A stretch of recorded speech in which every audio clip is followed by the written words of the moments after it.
ক্ষমতা ক্ষমতা মানে হলো একক সময়ে কৃত কাজকে ক্ষমতা বলা হয়। তাহলে সবার ফার্স্টে যেই কথাটা মনে রাখবা যে একক সময়ে কৃত কাজকে কি বলে? ক্ষমতা বলে। ফিজিক্সের ভাষায় আমরা যে ক্ষমতাটা দেখাই সেটা অ্যাকচুয়ালি কোনো ক্ষমতা না। ফিজিক্সের ভাষায় ক্ষমতা মানে হলো একক সময়ে কৃত কাজ। একক সময়ের যে কৃত কাজ সেই কৃত কাজকেই তোমার কি বলা হয়? ক্ষমতা বলা হয়। তার মানে কেউ যদি টি সময়ে ডাব্লিউ পরিমাণ যদি কাজ করে তাহলে 1 সেকেন্ড সময়ে সে কি পরিমাণ কাজ করবে? W/T। তাহলে এই যে 1 সেকেন্ড সময়ে বা একক সময়ে যেই পরিমাণ কাজ করবে সেই পরিমাণ কাজকেই তোমার কি বলা হয়? ক্ষমতা বলা হয়। তার মানে একক সময়ের যে কাজ সেই কৃত কাজকেই তোমার কি বলা হচ্ছে? ক্ষমতা বলা হচ্ছে। এখন তুমি খেয়াল করো তাহলে ক্ষমতার এসআই একক কি হতে পারে? তাহলে ক্ষমতা মানে হলো কাজ ডিভাইডেড বাই সময়। তাহলে কাজের এসআই একক কি? জুল, এটা আমরা সবাই জানি। আর সময়ের এসআই একক হলো সেকেন্ড। তার মানে ক্ষমতার এসআই একক হবে জুল পার সেকেন্ড, যেটাকে আবার বিজ্ঞানী ওয়াটের নাম অনুযায়ী এই জুল পার সেকেন্ডকে ওয়াট বলা হয়। অর্থাৎ ক্ষমতার এসআই একক হলো ওয়াট অথবা জুল পার সেকেন্ড, একই জিনিস। যে 1 জুল পার সেকেন্ড এটা মানেই হলো 1 ওয়াট। তাহলে 1 জুল পার সেকেন্ড এটা মানেই হলো 1 ওয়াট। ওকে, তো আমরা ক্ষমতা জিনিসটা বুঝতে পেরেছি। এখন এই ক্ষমতা দিয়ে তোমাদের কিছু কিছু ম্যাথ আসতে পারে।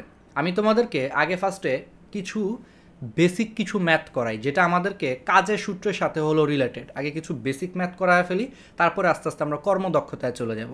আগে আমরা ক্ষমতার জিনিসটা আশা করি ক্লিয়ার করেছি। আচ্ছা, এখান থেকে মাঝে মাঝে মাত্রা জিনিসটা আসে, যে ক্ষমতার মাত্রা কি? খুবই ইজি। আমাকে ফার্স্টে বলো ক্ষমতার মাত্রা কি হবে? কাজের মাত্রা ডিভাইডেড বাই সময়ের মাত্রা। কাজ মানে কি আবার? কাজ মানে কিন্তু আমরা আগের ক্লাসগুলোতে জেনে এসেছি যে ভাইয়া কাজ মানে হলো বল গুণ সরণ, যদি সিম্পলি আমরা বলি। ওকে, তো বলের মাত্রা কি? ml T−2, কারণ আমরা সবাই জানি যে বল এটা ইজ ইকুয়াল টু হলো ma, ওই যে F is equal two ma, father is equal to mother, তাই না? তাহলে F is equal two ma, তো m হলো ভর, ভরের মাত্রা হলো বড় হাতের M।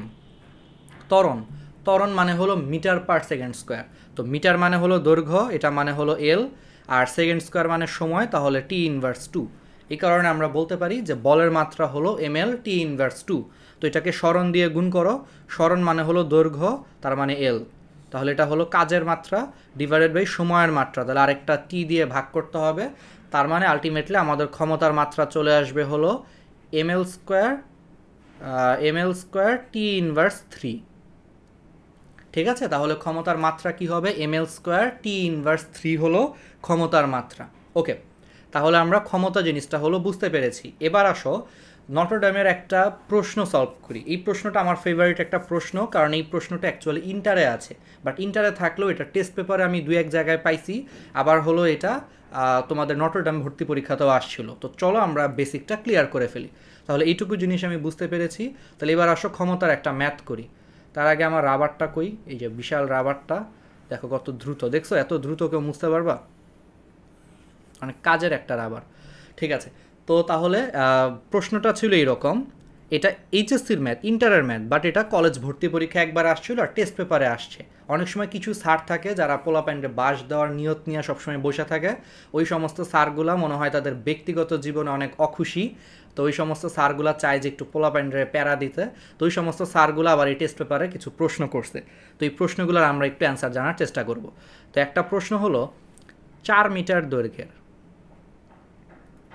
4 মিটার দৈর্ঘ্যের একটা মই ছিল। আচ্ছা, আমি আমার ইটা ইউজ করি তাহলে বেটার হবে। 4 মিটার দৈর্ঘ্যের একটা মই, আমি আগে এটা এঁকে নিই। এটা হলো আমাদের সেই কাঙ্ক্ষিত মই। এটা হলো মইয়ের দৈর্ঘ্য হলো 4 মিটার। এই ম্যাথটা আমি ইন্টারেও দেখাইছি, বাট এটা 9-10-এর জন্য দেখো কিভাবে আসতে পারে। তো 4 মিটার দৈর্ঘ্যের একটা মই আছে। এখানে মনে করো হলো একজন লোক, লোকটার নাম কি হতে পারে? লোকটার নাম ধরো হলো সেফুদা। লোকটা ভীষণ মজার একটা লোক, ঠিক আছে? লোকটা বেশ ভালো একটা লোক। লোকটা জাস্ট খালি তোমাদেরকে চায় যেন তোমরা মানুষের মতো মানুষ হও। সে সবসময় বলে যে খাবি আর মানুষ হবি, তাই না? ওকে, তো সেফুদা মনে করো হলো 4 মিটার দীর্ঘ একটা মই বেয়ে সে হলো নিচের দিকে নামার ট্রাই করতেছে। তো বলে দিছে যে মইটা দুইটা সিচুয়েশনে আমাদেরকে ক্ষমতা বের করতে হবে। একবার বলে দিয়েছে এটা হলো আমাদের দেয়াল, প্রথমবার বলছে মইটা দেয়ালের সাথে 30 ডিগ্রি কোণে ছিল মইটা। আর এই জিনিসটা আরেকবার আঁকি, এটা হলো আমাদের সেকেন্ড এক্সাম্পল। সেকেন্ড এক্সাম্পলও আমাদেরকে একটু দেখতে হবে যে সেকেন্ড এক্সাম্পলটা হলো আমাদের, দাঁড়াও আমি একটু ছবিটা ভালো মতো আঁকি, এইরকম আর কি। ধরো আমাদের সেকেন্ড এক্সাম্পলটা, ওকে।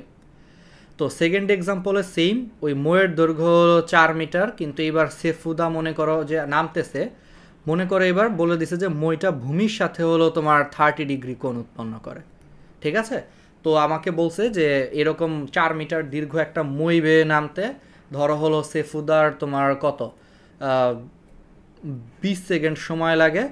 তাহলে বলছে যে এই দুই ক্ষেত্রে তার ক্ষমতা কত, ঠিক আছে। তাহলে প্রথমবার কি বলছে যে 4 মিটার দীর্ঘ একটা মই, সেটা হলো দেয়ালের সাথে 30 ডিগ্রি কোণ করেছিল, আর পরের বার মইটা ভূমির সাথে 30 ডিগ্রি কোণ করেছিল, এবং সেফুদা হলো ওই মই বেয়ে নামতেছে, এবং এই দুই ক্ষেত্রেই মনে করো 20 সেকেন্ডে নামছে।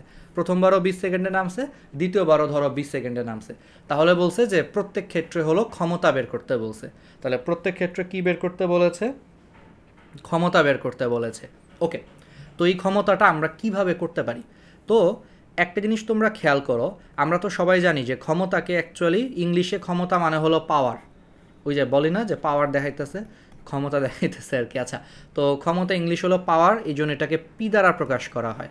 তাহলে power is equal to work divided by time, মানে ক্ষমতা মানে হলো কাজ বাই সময়। বলো, একটা লোক সিঁড়ি বেয়ে উপর থেকে নিচের দিকে নামতেছে, তাহলে এই ক্ষেত্রে কাজ বলতে আসলে কি ধরনের কাজ হচ্ছে? বিভব শক্তির পরিমাণ কাজ হচ্ছে না, কারণ একটা বেসিক মাথায় ঢুকায় ফেলো যে কোনো একটা বস্তু সিঁড়ি বেয়ে উঠুক আর যেমনেই উঠুক, ওর নিচ থেকে উপরে উঠতে ওরে হলো অভিকর্ষজ বিভব শক্তির সমপরিমাণ কাজ করতে হবে, আবার উপর থেকে নিচে নামতেও ওকে অভিকর্ষজ বিভব শক্তির পরিমাণ কাজ করতে হবে। তার মানে উপরে উঠুক বা নিচে নামুক, সবসময় কোনো কিছুর কৃত কাজটা কার সমান হবে? অভিকর্ষজ বিভব শক্তির সমান হবে। তাহলে বলো, অভিকর্ষজ বিভব শক্তি বের করার সূত্র তো আমরা অলরেডি বুঝে ফেলছি, ওকে। এখন আমরা এই ক্ষেত্রে যদি আমরা কাজ বের করি, এটা দুইভাবে করা যায়। একটা হলো বেসিক সূত্র দিয়ে, যে অভিকর্ষজ বিভব শক্তির সমপরিমাণ কাজ করতে হবে, কারণ নিচ থেকে উপরের দিকে উঠতে গেলে অভিকর্ষ বলের বিপরীতে কাজ করতে হয়, আবার উপর থেকে নিচের দিকে নামার সময়ও অভিকর্ষ বলের দিকেই কাজ করতে হয়। তো একটা ক্ষেত্রে তুমি কৃত কাজ ইজিক্যাল টু তুমি ধরতে পারো অভিকর্ষজ বিভব শক্তি, মানে যেটা আলটিমেটলি কত আসবে? mgh আসবে। তো তুমি বলতে পারো যে ভাইয়া পি ইজিক্যাল টু আমাদের সূত্রটা হলো mgh ডিভাইডেড বাই টি, ওকে। এখানে লেখে এখন এইটুকু পর্যন্ত ঠিক আছে, কিন্তু বলো তো আমাদের এই সূত্রের যে এইচ, এই এইচটা তো সরাসরি উচ্চতা। খেয়াল করো, আমি তোমাকে যখন এই সূত্রের প্রমাণ দেখাইছিলাম, আমি কিন্তু সবসময় বলছিলাম যে ভূমি থেকে এইচ উচ্চতায় তুলতে তোমার কৃত কাজ হলো mgh, যেখানে এইচ হলো কিন্তু সরাসরি ওয়াই অক্ষ বরাবর উচ্চতা, কিন্তু সেফুদা তো নামতেছে তোমার এই হেলানো তল বরাবর নামতেছে, তাহলে এই ক্ষেত্রে উচ্চতা কি ওয়াই অক্ষ বরাবর হবে? না। কিন্তু আমাদেরকে তো এই সূত্রের যে এইচ, সবসময় মনে রাখবা mgh সূত্রের যে এইচ, সেই এইচটা সবসময় সরাসরি উচ্চতা নির্দেশ করে, অর্থাৎ ওয়াই অক্ষ বরাবর উচ্চতা নির্দেশ করে। তো এই ম্যাথটা যদি কেউ করতে চাও এই সূত্র দিয়ে, তাকে অবশ্যই এইচের মানটা কি করতে হবে? এইচের মানটা হলো তাকে অবশ্যই বের করতে হবে। তো খেয়াল করো, এই মইটা হলো বা এই সিঁড়িটা হলো 4 মিটার, তাহলে এখানে উচ্চতা হলো এই এইচ, তাহলে এই এইচের মান বের করব, যেখানে এখানে কোণের মান দেওয়া আছে 30 ডিগ্রি। আমরা সবাই জানি যে কোন সংলগ্ন বাহুটাকে কি বলা হয়? ভূমি বলা হয়। দ্যাট মিন্স এখানে এই ভূমিটাই হলো উচ্চতা, তাহলে এটা ভূমি, আর আমরা অতিভুজের মান জানি। বলো, আমাদেরকে ভূমির মান বের করতে হবে এই ক্ষেত্রে, কিন্তু আমরা অতিভুজের মান জানি। কোন ত্রিকোণমিতিক অনুপাত নিব? ওই যে যেখানে ভূত আছে আর কি। তার মানে আমরা সবাই জানি যে কবরে ভূত আছে, তাহলে cos 30 ডিগ্রি ইজিক্যাল টু হলো ভূমি বাই অতিভুজ। এই ক্ষেত্রে কোন যেহেতু এইটা, তো আমাদের ভূমিটাই হলো এই ক্ষেত্রে উচ্চতা, তাহলে উচ্চতা হলো এইচ, তাহলে ভূমি ভূমি বাই অতিভুজ মানে 4, তাহলে এইচের মানটা এই ক্ষেত্রে কত আসতেছে? 4 cos 30 ডিগ্রি আসতেছে, ঠিক আছে। তাহলে 4 cos 30 degree equal to H আসতেছে, এটা বের করবা এই মানটা। তো ধরো হলো cos 30 ডিগ্রির মান কত? √3/2, তাহলে এটা কাটাকাটি করলে তোমার এটা আসবে হলো 2√3 আসবে। তো এইচ এর মান 2√3 আসতেছে, এই সূত্রে বসায় দিবা 2√3, জি এর মান 9.8। তোমরা অনেকে বলতেছো যে ভাইয়া এখানে তো ভর দেওয়া নাই সেফুদার, না? ঠিক আছে, কোনো সমস্যা নাই, সেফুদার ভর দেওয়া নাই। সেফুদার ভর কত হতে পারে? লোকটার একটা বিশাল ভুঁড়ি আছে না? তাহলে তো 100 কেজি দিলে হবে না। আচ্ছা, আমরা তাহলে 150 কেজি দিয়ে দিই। অনেক বড় একটা ভুঁড়ি, তো এই ভুঁড়ির কথা আমি ফার্স্টে 100 দিতে চেয়েছিলাম, বাট পরে চিন্তা করলাম ওয়েট, তার তো একটা ভুঁড়ি আছে বিশাল, তো তাহলে এটা 150 কেজি দিয়ে দিই। ঠিক আছে, তো 150 কেজি ভর, তাহলে বাকিটা বুঝতেই পারছো, যেখানে এম এর মান 150 বসাবা, জি এর মান 9.8, এইচ এর মান হলো প্রথম ক্ষেত্রে এটা বসাবা, তারপরে তো নিচের সময় 20 সেকেন্ড দিয়ে ভাগ করে দিবা। এইটা একটাভাবে তুমি করতে পারো। তাহলে পরের ম্যাথটাও সেম, পরের ম্যাথটাও সূত্র তো সেম, mgh/t, বাট সেই এইচটা কি বলো তো? আমি অলরেডি বলে ফেলছি যে mgh সূত্রের এইচ সবসময় খাড়া উচ্চতা নির্দেশ করবে, মনে থাকবে তাহলে এখন থেকে। তাহলে mgh সূত্রের এইচ সবসময় খাড়া উচ্চতা নির্দেশ করবে। তাহলে পরের ক্ষেত্রে দেখো, এইটা হলো 30 ডিগ্রি, তাহলে কোন সংলগ্ন বাহুটা হলো ভূমি, দ্যাট মিন্স এখন এইটা ভূমি, তাহলে এটা লম্ব। তাহলে এবার আমাদেরকে লম্বের মান বের করতে হবে, যেখানে সে আগের মতোই আমরা অতিভুজের মান জানি। তাহলে কোন ত্রিকোণমিতিক অনুপাত নিব? সাইন নিব, কারণ আমরা জানি যে সাগরে লবণ আছে, পড়ছি না আমরা যে ভাইয়া সাগরে লবণ আছে। তাহলে sine 30 degree is equal to হলো লম্ব বাই অতিভুজ। ঠিক আছে, তাহলে লবণ মানে এখানে এইচ আর অতিভুজ তো 4, তাহলে এখান থেকে বের করে ফেলো 4 সাইন 30 ডিগ্রি। এটা সাইন 30 ডিগ্রির মান হলো হাফ, এটাকে এই পাশে নিয়ে গেলে 4 ইন্টু হাফ মানে 2 চলে আসবে। বাকিটা তুমি বুঝতে পারতেছো যে এখানে মান বসায় দিবা, টি এর মান 20 সেকেন্ড বসাবা, হয়ে যাবে। ওকে, আমি তোমাদের একটু দেখি, অনেকে কমেন্ট করছো, তোমরা একটু শেয়ার করো কিন্তু, ঠিক আছে? শেয়ার করবা আর রিভিউ দিবা।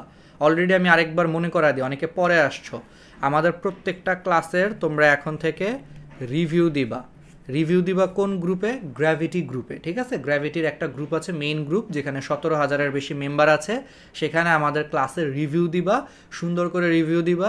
যার রিভিউতে সবচেয়ে বেশি লাইক, কমেন্ট অ্যান্ড শেয়ার হবে, তার অ্যাকাউন্টে আমাদের পক্ষ থেকে বিশাল অঙ্কের একটা টাকা পৌঁছে যাবে।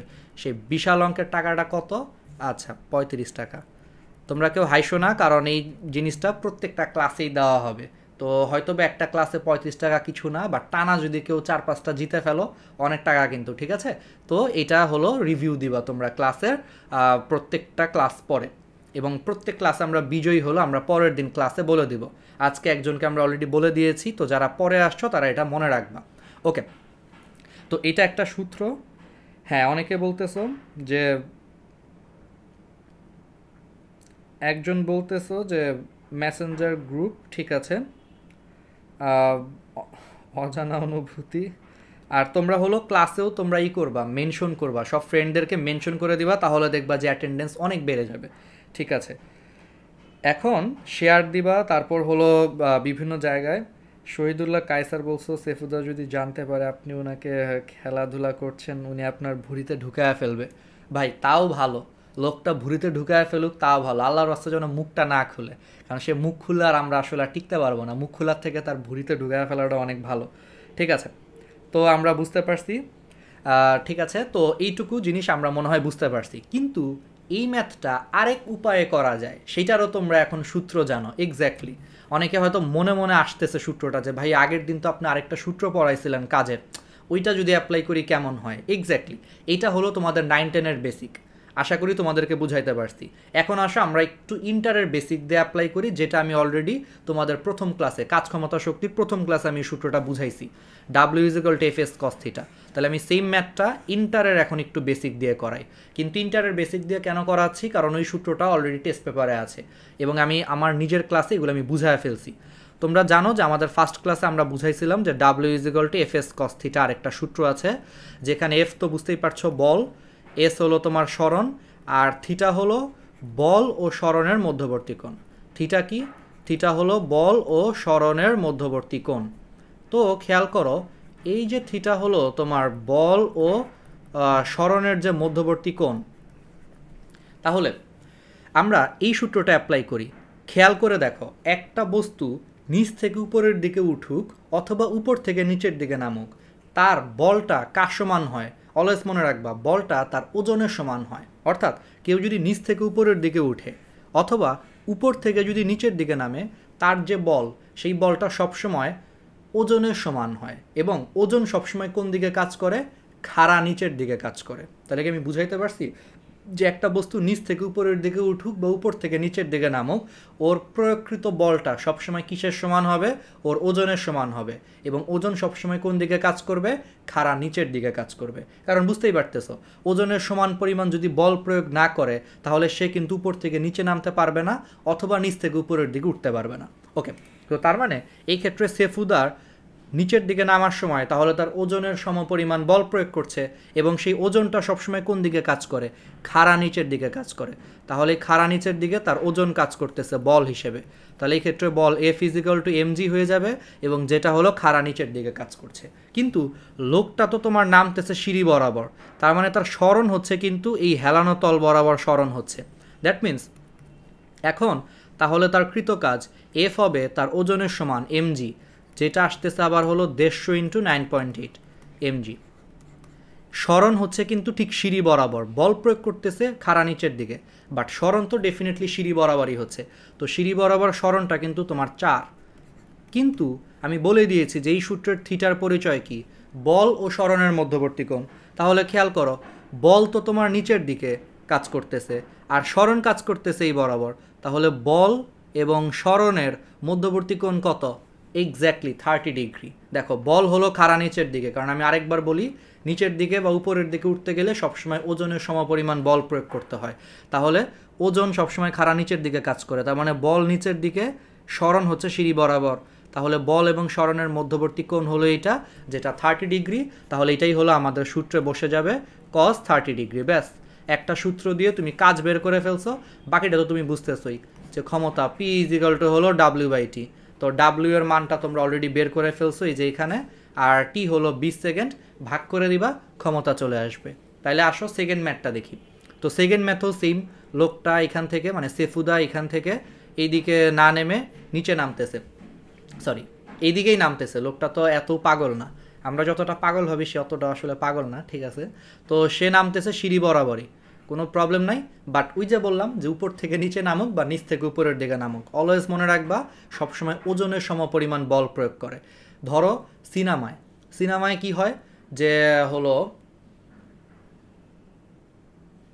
কি হয় ধরো সিনেমায় দেখবা যে বিভিন্ন সময় হচ্ছে ড্যান্স করার সময় নায়ক নায়িকারে হলো কোলে তুলে নিয়ে নাচতেছে অনেক সময় দেখবা তো সেই ক্ষেত্রে তার ওজনের সমপরিমাণ যদি বল প্রয়োগ যদি না করে তাহলে কি জীবনে কি তুলতে পারবে না ঠিক এখানেও সেম নিচ থেকে উপরের দিকে উঠুক বা উপর থেকে নিচের দিকে নামুক ওজনের সমপরিমাণ বল প্রয়োগ করতে হবে তো এখানেও সেম তাহলে ওজন সবসময় খাড়া নিচের দিকে কাজ করে তাহলে F = হলো mg হয়ে যাবে যেটা হলো খাড়া নিচের দিকে কাজ করছে আর এটা হলো তোমার এই বরাবর কাজ করছে ঠিক আছে তো তাহলে বলো বল এবং সরণ এদের মধ্যবর্তী কোণের মান কত 60 ডিগ্রি তাই না তাহলে বল এবং সরণের মধ্যবর্তী কোণের মান কত 60 ডিগ্রি ওকে কারণ এটা হলো 30 ডিগ্রি ত্রিভুজের তিন কোণের সমষ্টি 180 ডিগ্রি যার মধ্যে এটা 30 ডিগ্রি এটা 90 ডিগ্রি তাহলে এটা 60 ডিগ্রি তাহলে বল সবসময় নিচের দিকে সরণ এই বরাবর তাহলে এই ক্ষেত্রে সূত্র সবই সেম থাকবে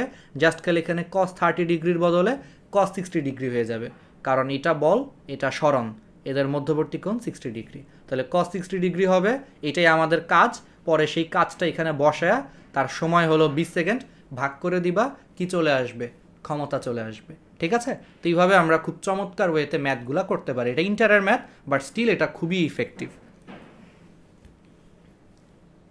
ঠিক আছে তাহলে আমরা মনে হয় বুঝতে পারছি তাহলে 60 ডিগ্রি তাহলে দেখো আমরা দুইটা সূত্র দিয়েই তোমাদেরকে বুঝাইয়া দিলাম ক্লিয়ার তাহলে দুইটা সূত্র দিয়েই আমি তোমাদেরকে বুঝাইয়া দিলাম ইনশাল্লাহ আমরা হলো কাজটা করতে পারবো তো এইবার চলে আসো তাহলে এই সূত্রগুলো যদি আমরা আলটিমেটলি যদি বুঝি আর তোমরা যারা লাইভটা দেখতেছো আমি কিন্তু আজকে হলো আমার পেজ থেকে লাইভে আসছি তো তোমরা একটু কষ্ট করে আমার পেজ থেকে লাইভে আসছি পেজটা একটু কষ্ট করে হলো লাইক এবং হলো ফলো দিয়ে রাখো এবং নোটিফিকেশনটা দিয়ে রাখো নোটিফিকেশন সিলেক্ট করে রাখো আর পেজটাকে লাইক এবং ফলো দিয়ে রাখো যেন এর পরবর্তীতে আমি যখনই ক্লাস যেন নিব তখন যেন সাথে সাথে তোমাদের ক্লাসের নোটিফিকেশন চলে যায় ঠিক আছে তো পেজটাকে লাইক এবং হলো ফলো দিয়ে রাখো যেন তোমাদের কাছে নোটিফিকেশন পৌঁছে যায় ঠিক মতো।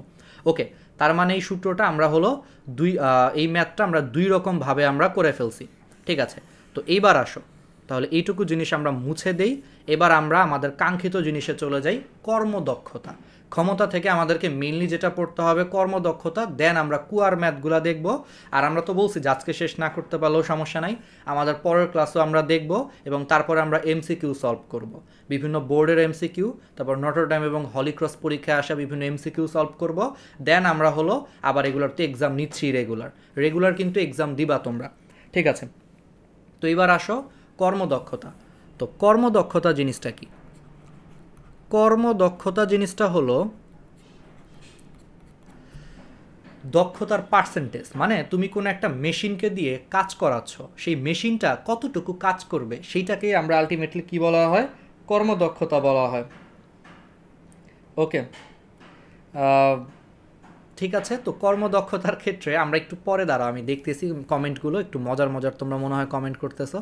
তো কর্মদক্ষতা সেটা হলো, ধরো একটা মেশিনকে দিয়ে তুমি কাজ করাচ্ছ, সেই মেশিনটা মনে করো তোমার 100 জুল শক্তি দিয়েছ।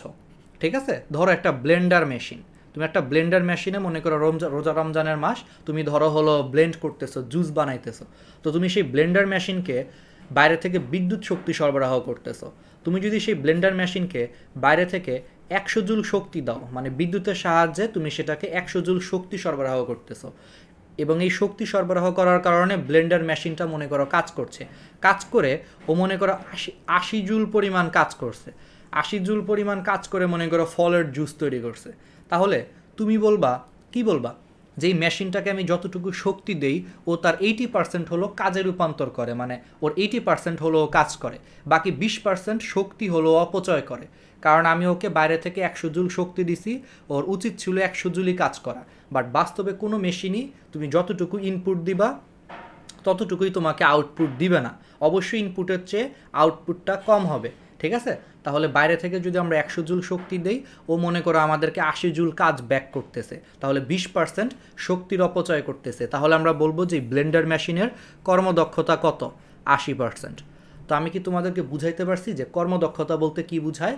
তার মানে হলো কোনো একটা মেশিন বা কোনো একটা যন্ত্রকে বাইরে থেকে যেই পরিমাণ শক্তি সরবরাহ করা হয়, ও সেইটুকু শক্তি কাজে লাগিয়ে সেখান থেকে যতটুকু কাজ করে সেইটার যে অনুপাতটা, সেই অনুপাতটাকেই আমাদের কি বলা হয়, কর্মদক্ষতা বলা হয়। ঠিক আছে, এই জন্য কর্মদক্ষতার ফার্স্ট একটা সূত্র হলো লভ্য কার্যকর শক্তি। কর্মদক্ষতা হলো 2টা রাশির অনুপাত। আমি একটু বলি যে তাহলে কোন 2টা রাশির অনুপাত, একটা হলো লভ্য কার্যকর শক্তি ডিভাইডেড বাই হলো তোমার মোট প্রদত্ত শক্তি। তাহলে কর্মদক্ষতা হলো 2টা শক্তির অনুপাত, একটা হলো লভ্য কার্যকর শক্তি ডিভাইডেড বাই মোট প্রদত্ত শক্তি ইনটু হলো 100, কারণ কর্মদক্ষতাকে আমরা পার্সেন্টেজ দিয়ে প্রকাশ করি, এই কারণে পার্সেন্টেজটা আনার জন্য শেষে আমাদেরকে কি করা হয়, 100 দিয়ে গুণ করে দেওয়া হয়। ঠিক আছে, তার মানে কর্মদক্ষতাকে আমরা আলটিমেটলি কি করছি, কর্মদক্ষতাকে আমরা পার্সেন্টেজ দিয়ে প্রকাশ করি, এই পার্সেন্টেজ দিয়ে প্রকাশ করার জন্য আমরা আলটিমেটলি শেষে কি করতেছি, 100 দিয়ে গুণ করতেছি। ক্লিয়ার? তাহলে লভ্য কার্যকর শক্তি ডিভাইডেড বাই মোট প্রদত্ত শক্তি, এই মোট প্রদত্ত শক্তি হলো আমরা বাইরে থেকে ওকে যেই পরিমাণ শক্তি দিচ্ছি।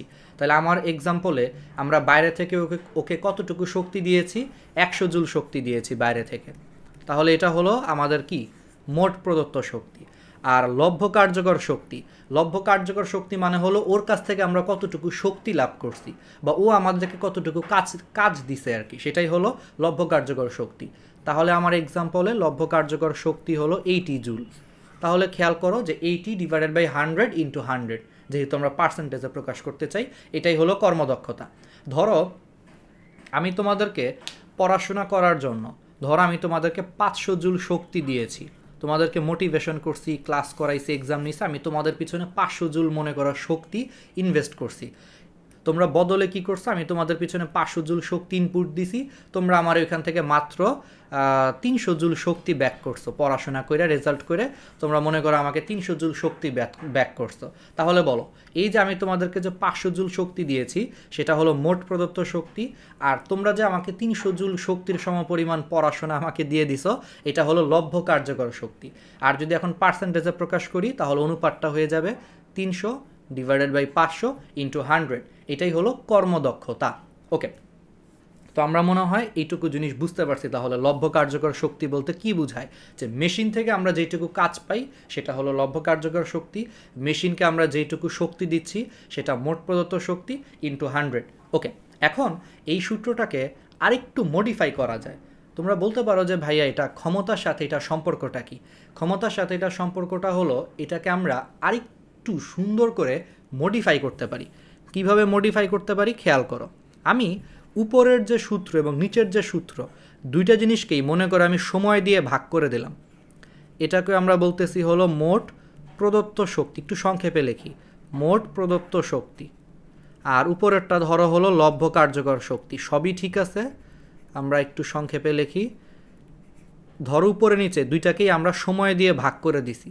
এটারও আমরা সময় টি দিয়ে ভাগ করছি, এখানেও আমরা টি দিয়ে ভাগ করছি। তাহলে বলো আমাদের সূত্রের কি কোনো চেঞ্জ আসবে? না, কারণ কোনো একটা ভগ্নাংশের লব এবং হরকে যদি আমরা সেম জিনিস দিয়ে ভাগ করে দেই, ওই ভগ্নাংশের মানের কোনো পরিবর্তন আসে না। তার মানে লব এবং হর দিয়ে ভাগ করে দিলে, সেম জিনিস দিয়ে ভাগ করলে মানের কোনো পরিবর্তন আসে না। কিন্তু এই যে এখানে লব্ধ কার্যকর শক্তিকে যদি আমরা সময় দিয়ে ভাগ করি, শক্তি মানে কিন্তু এক ধরনের কাজ। আমি একেবারে প্রথম ক্লাসে বলছিলাম যে কৃতকাজ দিয়েই কিন্তু শক্তি পরিমাপ করা হয়, যে কোনো একটা বস্তু যেই পরিমাণ কাজ করে সেই পরিমাণ কাজ দিয়েই কিন্তু তার শক্তি নির্ণয় করা হয়। তার মানে শক্তি কিন্তু এক ধরনের কাজ। তো কাজকে সময় দিয়ে ভাগ করলে বলো তো কী পাওয়া যায়? ক্ষমতা পাওয়া যায়। এক্স্যাক্টলি। তার মানে উপরেরটা হয়ে যাবে তখন, যেহেতু এটাকে সময় দিয়ে ভাগ করছি, তখন উপরেরটা হয়ে যাবে লব্ধ কার্যকর ক্ষমতা। তাহলে লব্ধ কার্যকর ক্ষমতা ডিভাইডেড বাই নিচেরটা হয়ে যাবে মোট প্রদত্ত ক্ষমতা। লব্ধ কার্যকর ক্ষমতা ডিভাইডেড বাই মোট প্রদত্ত ক্ষমতা। কারণ শক্তি হলো এক ধরনের কাজ, কারণ কৃতকাজ দিয়েই শক্তির পরিমাপ করা হয়। তো এই ক্ষেত্রে কাজ এবং শক্তি অ্যাকচুয়ালি সেম জিনিসই। তাহলে এটাকে যদি আমরা সময় দিয়ে ভাগ করি ক্ষমতা পেয়ে যাব। তাহলে উপরের অনুপাতটা হয়ে যাবে লব্ধ কার্যকর ক্ষমতা, নিচেরটা হবে মোট প্রদত্ত ক্ষমতা ইন্টু 100। এটাকেও কর্মদক্ষতা বলা হয়। এই কারণে মনে রাখবা যে কর্মদক্ষতার দুইটা সূত্র আছে। একটা হলো লব্ধ কার্যকর শক্তি ডিভাইডেড বাই মোট প্রদত্ত শক্তি ইন্টু 100, এটা একটা সূত্র। আরেকটা হলো লব্ধ কার্যকর ক্ষমতা ডিভাইডেড বাই মোট প্রদত্ত ক্ষমতা ইন্টু 100, এটা হলো আরেকটা সূত্র। আর আলটিমেটলি কর্মদক্ষতা জিনিসটা কি? তুমি কাউকে 100 জুল শক্তি দিছো, সে সেখান থেকে তোমাকে 80 জুল শক্তি ব্যাক করছে, তার মানে তার কর্মদক্ষতা হলো 80/100 ইন্টু 100। যা আসে সেটাই হলো কর্মদক্ষতা। এটাকে আমরা পার্সেন্টেজে প্রকাশ করি। ওকে, আমার মনে হয়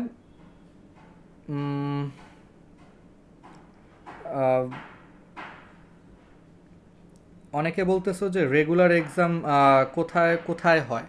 রেগুলার এক্সাম হলো আমাদের গ্রুপে হয়, গ্রুপ এবং পেজে আমরা রেগুলার এক্সাম নিই। সেটা হলো সাপ্তাহিক এক্সাম। প্রত্যেক সপ্তাহে ফিজিক্সের 2টা ক্লাস থাকে আর কেমিস্ট্রির 2টা ক্লাস থাকে। বাট কেমিস্ট্রির ক্লাসগুলো আবার অ্যাটেন্ড করার একটা ছোট্ট শর্ত আছে, সেটা হলো আমাদের যে গ্র্যাভিটি গ্রুপ বা যে পেজে তোমরা দেখতে পাচ্ছ, যেই গ্রুপ থেকে দেখতে পাচ্ছ, সেই গ্রুপে তোমরা 50 জন ফ্রেন্ডকে অ্যাড করবা। সেই 50 জন ফ্রেন্ডকে অ্যাড করার পর আমাদেরকে স্ক্রিনশট দিলে আমরা ইনশাল্লাহ তোমাদেরকে আমাদের কেমিস্ট্রি গ্রুপে ক্লাস করার সুযোগ দিব। আর আমাদের কেমিস্ট্রি গ্রুপে অলরেডি হলো জৈব যৌগের ক্লাস চলতেছে। বাট টেনশন করার কোনো কারণ নাই, যারা এখনও অ্যাড হবা ক্লাসগুলো রেকর্ড করা আছে, তোমরা ক্লাসগুলো দেখে নিতে পারবা, কোনো সমস্যা নাই। আশা করি তোমাদের জন্য খুবই হেল্পফুল হবে। আর এক্সাম তো রেগুলার বললাম যে গ্রুপেই নেওয়া হয়। আবার অনেকে বলতেছো আচ্ছা আমি কোথায় পড়ি, আমি কি ডিএমসিতে স্টাডি করি কি না? হ্যাঁ, এক্স্যাক্টলি, আমি হলো ফাইনাল ইয়ারে আছি ঢাকা মেডিকেলের। আর নটরডেমিয়ান ছিলাম 16 ব্যাচে। এবং শুধু আমি যে হলো ডিএমসিতেই চান্স পেয়েছিলাম তা না, আমি একই সাথে হলো তোমার বুয়েটে এবং হলো ডিইউতে, এই দুইটাতেই আমি আলহামদুলিল্লাহ টপ 100-তে ছিলাম। বাট পড়তেছি মেডিকেলে, ঠিক আছে, প্রবলেম না, বাট এগুলাতে ছিলাম। তো ইনশাল্লাহ হলো যে আমি সেই বেসিকের আলোকেই তোমাদেরকে আমি পড়িয়ে থাকি। ঠিক আছে, আমরা বলতেছো যে ভাইয়া থার্ড লাইনটা আরেকবার একটু বুঝিয়ে দেন। থার্ড লাইনটা, ওকে, এই লাইনটা না, ঠিক আছে, এই লাইনটা হলো এটার পরে যেই লাইনটা আসছে, তুমি হর ও লবকে সময় দিয়ে ভাগ করো, জাস্ট টাইম দিয়ে ভাগ করো। তো এটা হলো হর, এটা হলো লব। তো হরলবকে তুমি সময় দিয়ে অর্থাৎ টি দিয়ে ভাগ করো উপরে নিচে, তুমি সেম জিনিস দিয়ে ভাগ করছো, তার মানে কোনো চেঞ্জ আসবে না, বাট তুমি সেম জিনিস দিয়ে ভাগ করার কারণে এখন উপরে হয়ে গেছে দেখো লব্ধ কার্যকর শক্তি ডিভাইডেড বাই সময়। শক্তি হলো এক ধরনের কাজ, তো কাজকে সময় দিয়ে ভাগ করলে ক্ষমতা পাওয়া যায়, এই কারণে পরের লাইনে উপরের জিনিসটা হয়ে গেছে লব্ধ কার্যকর ক্ষমতা। আবার নিচেরটা হলো মোট প্রদত্ত শক্তি ডিভাইডেড বাই সময়, শক্তিকে সময় দিয়ে ভাগ করলে এটাও ক্ষমতা চলে আসে, তাহলে নিচেরটা হয়ে গেছে মোট প্রদত্ত ক্ষমতা ইন্টু 100। তার মানে কর্মদক্ষতার অ্যাকচুয়ালি আমাদের সূত্র আছে হলো দুইটা, একটা হলো নিচেরটা আর একটা হলো প্রথম লাইনের জিনিসটা। ঠিক আছে, তো আসো এখন আমরা হ্যাঁ এক্স্যাক্টলি আমি একটা কথা তোমাদেরকে বলে দিই যে এখন থেকে যদি তোমরা সিরিয়াসলি পড়ো, ইনশাল্লাহ তোমরা যদি একটা ভালো কলেজে পড়তে পারো, তোমাদের অটোমেটিক ধরো হলো বুয়েট বলো, ডিএমসি বলো বা ডিইউ বলো, এগুলোতে পড়ার সম্ভাবনা অনেক বেড়ে যাবে যদি একটা ভালো কলেজে পড়ো। আমি আরেকবার বলি, কলেজ অ্যাকচুয়ালি কোনো ফ্যাক্ট না, ঠিক আছে? অনেকে হয়তো আমার সাথে আর্গিউ করতে পারো যে ভাইয়া একটা জায়গা থেকে তো পড়লেই হয়, ভালো কলেজে নটরডেম থেকে কি সবাই চান্স পায়? অন্য কলেজ থেকেও তো চান্স পায়। অবশ্যই অবভিয়াসলি তোমার কথা ঠিক আছে, বাট একটা ভালো কলেজে পড়লে তুমি একটা ভালো পড়াশোনার এনভায়রনমেন্ট পাবা, ভালো টিচারদের গাইডলাইন পাবা, এবং তোমার আশেপাশে হলো অনেক ভালো ভালো ফ্রেন্ড পাবা যারা পড়াশোনা নিয়ে অনেক সিরিয়াস। তো এই জায়গায় থেকে ভালো রেজাল্ট করাটা অনেক ইজি হয়ে যায় তখন। সেই তুলনায় তুমি যদি একটা মনে করো অক্ষত কলেজ থেকে পড়ো, সেই কলেজ থেকেও তুমি ভালো করতে পারবা, বাট সেই কলেজ থেকে ভালো করতে গেলে তোমাকে খাটতে হবে অনেক বেশি। তো অবভিয়াসলি তুমি চাবা না যে একটু সহজে যেন ভালো রেজাল্ট করা যায়, সেটাই তো তুমি খুঁজবা, তাই না? আমরা যদি একটা কাজ যদি ইজিলি করা যায়, শুধু শুধু এটা বাদ দিয়ে তো আর আমরা কঠিন জিনিস খুঁজবো না। এই কারণে আপাতত তোমাদের টার্গেট হওয়া উচিত একটা ভালো কলেজে পড়া, যেটাখানে খুব সুন্দর পড়াশোনা হয় এবং পড়াশোনার চমৎকার এনভায়রনমেন্ট আছে এবং গাইডলাইন পাওয়া যায়, সেখানে আপাতত পড়াটা তোমাদের ফার্স্ট টার্গেট হওয়া উচিত। কিন্তু এটার জন্য তোমাদেরকে বেসিক ক্লিয়ার করে পড়তে হবে। আমি ঠিক যেভাবে ডিটেলসে পড়াচ্ছি এইভাবে পড়তে হবে, দেখবা যে ইনশাল্লাহ তোমাদের ক্লিয়ার হয়ে যাবে।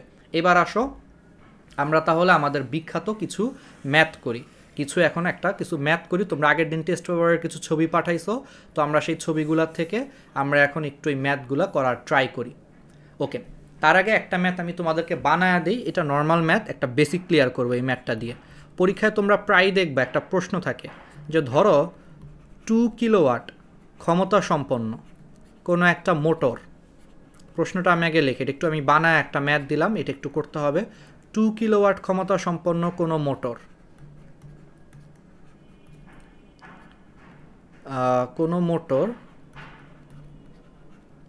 একটা কুয়া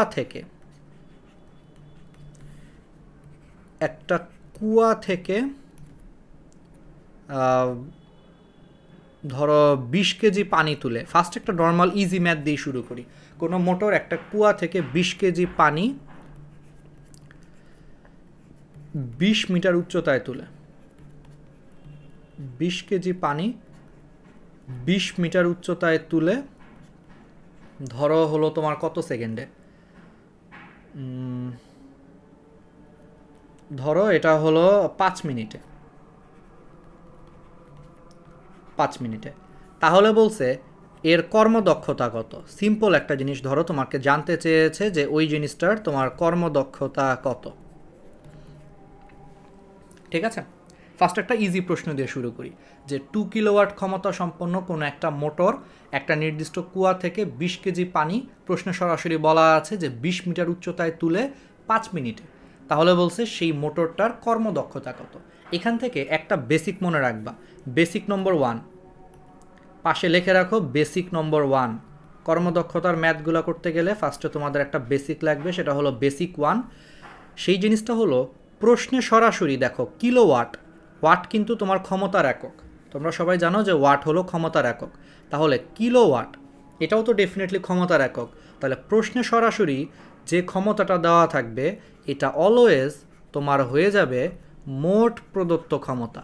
অলওয়েজ মনে রাখবা, প্রশ্নে সরাসরি যেই ক্ষমতাটা দেওয়া থাকবে বা বলবে যে মোটরের গায়ে লেখা ছিল 2 কিলোওয়াট, মানে ওই মোটরের গায়ে 2 কিলোওয়াট লেখা মানে হলো এটা মোটরটার মানে হিসাবকৃত ক্ষমতা। তাহলে মনে রাখবা যে প্রশ্নে তোমার সরাসরি যেই ক্ষমতা দেওয়া থাকবে বা কোনো একটা মেশিনের গায়ে যেই ক্ষমতাটা লেখা থাকবে সেটা সবসময় মোট প্রদত্ত ক্ষমতা হবে।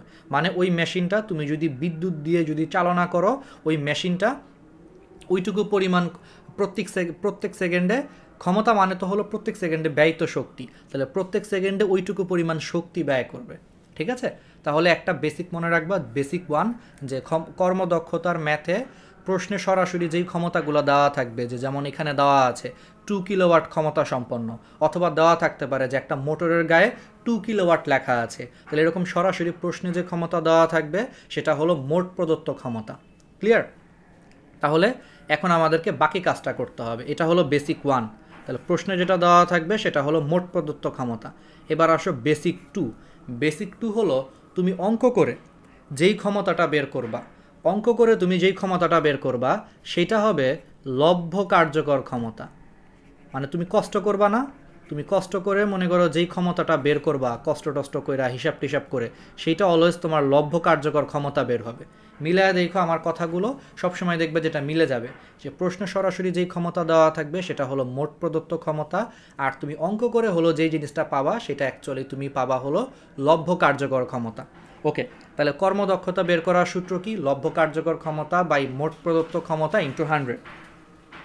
ঠিক আছে, একজন অলরেডি অ্যান্সার বলে ফেলছো, 6.533%। হ্যাঁ, চট্টগ্রামের অনেকে আছো, ধন্যবাদ। তাহলে অনেকের 65% চলে আসছো। ঠিক আছে, আমি একটু দেখি এটার ম্যাথের অ্যান্সার কেমন আসে, আমি এটা জাস্ট নর্মালি বলছি। ওকে, তো তাহলে তোমাকে ক্ষমতা বের করো। আমরা এইমাত্র জেনে আসছি যে ক্ষমতা মানে হলো কাজ ডিভাইডেড বাই সময়, এবং একটু আগে জেনে আসছি এই যে একটা জিনিসকে নিচ থেকে উপরের দিকে তুলবা, বলো নিচ থেকে উপরের দিকে তুলতে গেলে কি পরিমাণ কাজ করতে হবে? বিভব শক্তির সমপরিমাণ কাজ করতে হবে, তাই না? আমরা জানি যে কোনো একটা বস্তুকে নিচ থেকে উপরের দিকে তুলতে গেলে অভিকর্ষজ বিভব শক্তির সমপরিমাণ কাজ করতে হয়। তার মানে ডাব্লিউ ইজ ইকুয়াল টু এই ক্ষেত্রে ডেফিনেটলি mgh আসবে, আর টি তো টি। তো এখানে mgh বুঝতেই পারতেছো, সরাসরি এম এর মান দেওয়া আছে 20, জি এর মান 9.8, এইচ তো হলো সরাসরি উচ্চতা, আমি একটু আগে বললাম যে এইচ হলো সরাসরি ওয়াই অক্ষ বরাবর উচ্চতা বা খাড়া উচ্চতা, যেটা প্রশ্নে বলা আছে 20 মিটার। তাহলে এইচ এর মান 20 মিটার, আর ডিভাইডেড বাই সময়, তো সময় কত? 5 মিনিট। 5 মিনিট মানে কত সেকেন্ড? এটাকে 60 সেকেন্ড দিয়ে গুণ করতে হবে, যে 1 মিনিট মানে হলো 60 সেকেন্ড, তাহলে 5 মিনিট মানে হলো 60 × 5 মানে 300 সেকেন্ড। তো 300 দিয়ে হলো তুমি আলটিমেটলি হলো ভাগ করবা, তাহলে এত ওয়াট। তাহলে এই যে এত ওয়াট পেয়ে যাবা সেটা হলো তোমার ক্ষমতা, এবং এই ক্ষমতাটা হলো তোমার লব্ধ কার্যকর ক্ষমতা। তাহলে একজন ঝটপট করে ফেলো, 20 হলো তোমার কত? 400। 400কে ধরো অলমোস্ট 10 দিয়ে গুণ, মানে 4000। তো এটা 4000-এর একটু কম হবে আর কি। ঠিক আছে, এটা মেবি তোমার কত আসবে? 3920 মনে হয়। যাই হোক, এটা 3920 আসতে পারে। এটাকে হলো 300 দিয়ে ভাগ করে কিছু একটা আসবে ক্ষমতা। তোমরা সবাই পার্সেন্টেজে বের করে ফেলতেছো যে আসতেছে, ঠিক আছে, আমি বুঝতে পারছি, বাকিটা তোমরা পারবা। এটা ধরো কিছু একটা আসছে এত ওয়াট, বাকিটা তো বুঝতেই পারতেছো। তাহলে কি বলছি? তাহলে বেসিক 2 এর সাথে মিলে গেছে যে ভাইয়া এই জিনিসটা তো আমরা অনেক কষ্ট করে বের করছি। হ্যাঁ, এক্স্যাক্টলি, তার মানে তোমরা লব্ধ কার্যকর ক্ষমতা বের করছো, তারপরে এটা এখানে সূত্রে বসায় দিবা, আর কর্মদক্ষতাকে ইটা দ্বারা প্রকাশ করা হয়। ইটা, এই চিহ্নটা, আচ্ছা এই চিহ্নটার মানে হলো ইটা, মানে এটাকে ইটা বলা হয়, ইটা। তো ইটা দ্বারা হলো কর্মদক্ষতা প্রকাশ করা হয়। তাহলে তোমরা বলতে পারো যে কর্মদক্ষতা ইটা ইজ ইকুয়াল টু হলো লব্ধ কার্যকর শক্তি। আচ্ছা, লব্ধ কার্যকর শক্তিকে ইংলিশে অনেক সময় আউটপুট বলা হয়, পি আউট, মানে বুঝতেই পারতেছো এই লব্ধ কার্যকর শক্তি বা লব্ধ কার্যকর ক্ষমতা, ওরা তো আমাদেরকে এটা দিচ্ছে, তার মানে মেশিনটা কিন্তু আউটপুট হিসেবে কিন্তু এই কাজটা আমাদেরকে ব্যাক করতেছে। এই কারণে লব্ধ কার্যকর ক্ষমতাকে ইংলিশে পি আউটপুট বলা হয়। ক্ষমতা হলো পি, আর আউটপুট তো বুঝতেছোই যে মেশিনটা আমাদেরকে আউটপুট দিচ্ছে। আর আমরা যে মোট প্রদত্ত ক্ষমতা, এটা কিন্তু আমরা মেশিনকে দিচ্ছি, একটু আগে বুঝাইছি যে 100 জুল শক্তি কিন্তু আমরা মেশিনকে দিচ্ছি। তাহলে এটা কিন্তু আমাদের ইনপুট আর কি, মানে এইটুকু জিনিস আমরা মেশিনকে ইনপুট দিচ্ছি। এই কারণে ইংলিশে মোট প্রদত্ত ক্ষমতাটাকে পি ইনপুট দ্বারা প্রকাশ করা হয়। আর যেহেতু মেশিন আমাদেরকে লব্ধ কার্যকর ক্ষমতা দেয়, এই কারণে এটাকে পি আউটপুটও বলা হয়। তো এখানে আমরা পি আউটপুট বের করছি, এটা কিছু একটা আসবে। আর 2 কিলোওয়াট মানে কত? আমি তো আগেই বলে দিয়েছি, প্রশ্নে সরাসরি যেটা বলা থাকবে সেটা হলো মোট প্রদত্ত ক্ষমতা বা পি ইনপুট। তো তার মানে আমাদের প্রশ্ন অনুযায়ী পি ইনপুট হলো 2 কিলোওয়াট, মানে হলো 2 × 1000 ওয়াট। কারণ অবশ্যই মনে রাখবা যে 1 কিলোওয়াট মানে হলো 1000 ওয়াট বা 10 কিউব ওয়াট। ঠিক আছে, তাহলে 2 × 1000 তার মানে হলো 2000 ওয়াট, এসআই একক। এককটা যেন ভুল না হয়, ভুলে যেন কেউ আবার 2 দিয়ে যেন ভাগ না করো, খেয়াল রাখতে হবে 2 কিলোওয়াট কিন্তু। তো এটাকে নেওয়ার পর তারপরে তো বাকিটা বুঝতেই পারতেছো যে আউটপুটটাই যেখানে বের করছি, ইনপুটটা 2000 ভাগ করে দিয়ে 100 দিয়ে গুণ করে দিব, সেটাই হলো কর্মদক্ষতা। এটা হলো একবারে বেসিক লেভেলের ম্যাথ। ওকে, এবার আসো আমরা কুয়া খালি করার একটা ম্যাথ দেখি। টেস্ট পেপারে প্রায়ই আসে কুয়া খালি করার একটা ম্যাথ আসে। তোমরা আমাকে অনেকে ছবি পাঠাইছো, এই ছবিতে দাঁড়াও 1 মিনিট, এই ছবিতেই কুয়া খালি করার ম্যাথটা আমি একটু দেখতে চাই।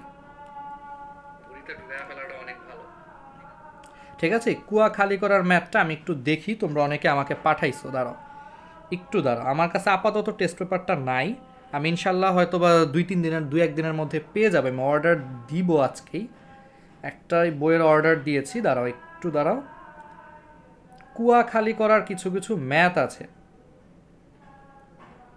সেই ম্যাথগুলো আমাদেরকে মনে করো তোমার দেখতে হবে। ঠিক আছে, যেমন ধরো হলো অনেকেই অনেক ধরনের ম্যাথ পাঠাইছো, আমি একটা ম্যাথ তোমাদেরকে দেখাই, আমার একটা পছন্দের ম্যাথ, একটা ফাইন্ড আউট করে রাখছিলাম, না থাকলে আমি বানাই বলবো, সমস্যা নেই, যদি না খুঁজে পাই আমি বানায় একটা ম্যাথ দেখায় দিব।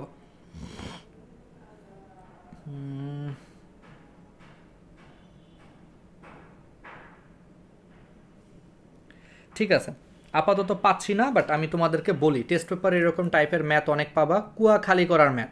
আমি বলি কুয়া খালি করার ম্যাথে আমার সাথে তোমরা মিলাও, ম্যাথটা লিখি তোমরা বুঝতে পারবা। সেই ম্যাথটা হলো একটি কুয়া, কুয়ার গভীরতা, মিলায় দেখো আমার সাথে, মিলে যাবে।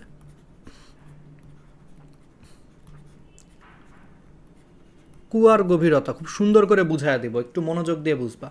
কুয়ার গভীরতা ধরো হলো তোমার 10 মিটার। কুয়াটা ফিল আপ আর কি, কুয়াটা পানিপূর্ণ কুয়া, কুয়াটি পানিপূর্ণ মানে পুরাপুরি হলো পানি দ্বারা ফিল আপ। এখন বলছে যে সেই কুয়া থেকে সেই কুয়াটা খালি করতে, ধরো প্রশ্নে বলেছে যে সেই কুয়া খালি করতে একটি মেশিনের, সেই কুয়াটা খালি করতে একটি মেশিনের ধরো 10 মিনিট সময় লাগে।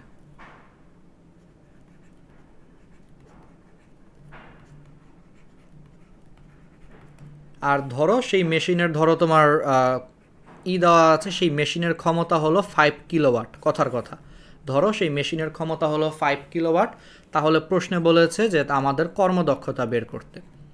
তোমরা তো বুঝতেই পারতেছো যে আসলে কর্মদক্ষতা বের করতে বলছে। তো কর্মদক্ষতার ম্যাথগুলো অ্যাকচুয়ালি যদি আমরা লভ্য কার্যকর ক্ষমতা যদি বের করতে পারি, লভ্য কার্যকর ক্ষমতা যদি আমরা বের করতে পারি, তাহলে বাকিটুকু করতে কিন্তু আমাদের কোনো সমস্যা নেই।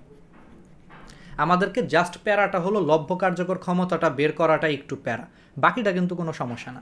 কারণ আমরা লভ্য কার্যকর ক্ষমতা পেয়ে গেলে সেটাকে কিন্তু আমরা এই যে মোট প্রদত্ত ক্ষমতা দিয়ে ভাগ করে 100 দিয়ে গুণ করলেই কর্মদক্ষতা চলে আসবে, বাকিটুকু পারা যায়। জাস্ট খালি আমাদের প্রবলেমটা হয় এইটুকু জায়গাতেই। তো এইটুকু জায়গায় যেহেতু প্রবলেমটা হয়, এটা আমরা কিভাবে করতে পারি,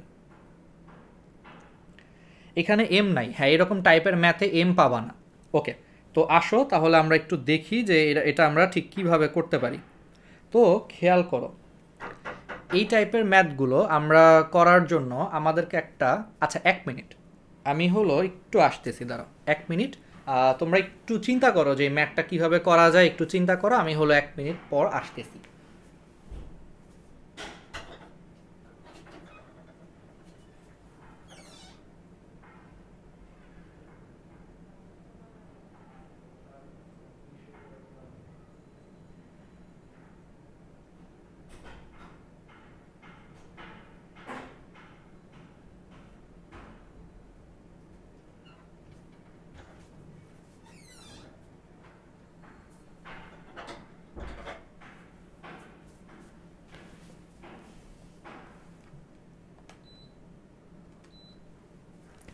ওকে, তো আমি চলে আসছি।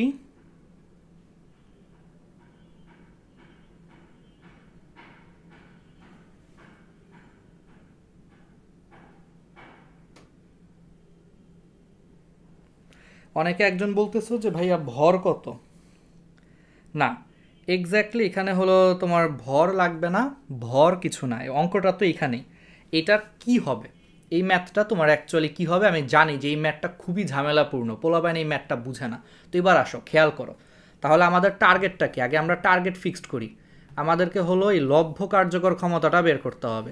সূত্র কিন্তু আমরা সবাই জানি যে ভাইয়া লভ্য কার্যকর ক্ষমতা মানে হলো মেশিন যে কাজটা আমাদেরকে আউটপুট হিসেবে দিবে, তার মানে মেশিনের কাজটা যেটা আমাদেরকে আউটপুট হিসেবে দিবে, তার মানে পি আউট বের করতে হবে। এটা মানে তো বুঝতেই পারতেছো, এটা মানে হলো ক্ষমতা, তার মানে হলো কাজ ডিভাইডেড বাই সময়। আর এই ক্ষেত্রে একটা কুয়া খালি করতে গেলে অবভিয়াসলি আমাদেরকে পানিগুলোর উপরের দিকেই তুলতে হবে, তাই না? তো তাহলে সেই ক্ষেত্রে কৃতকাজ হলো বিভব শক্তি সমান অর্থাৎ mgh ডিভাইডেড বাই টি হয়ে যাবে। এইটুকু মনে হয় আমরা সবাই ক্লিয়ার। এখানে নিশ্চয়ই কারো কোনো ধরনের সমস্যা নাই, ঠিক আছে? একটু ওয়েট করো, আমি তোমাদের সবার প্রশ্নের অ্যান্সার দেবো একটা একটা করে, এটা একটু বুঝে নাও, ভর লাগবে না এখানে।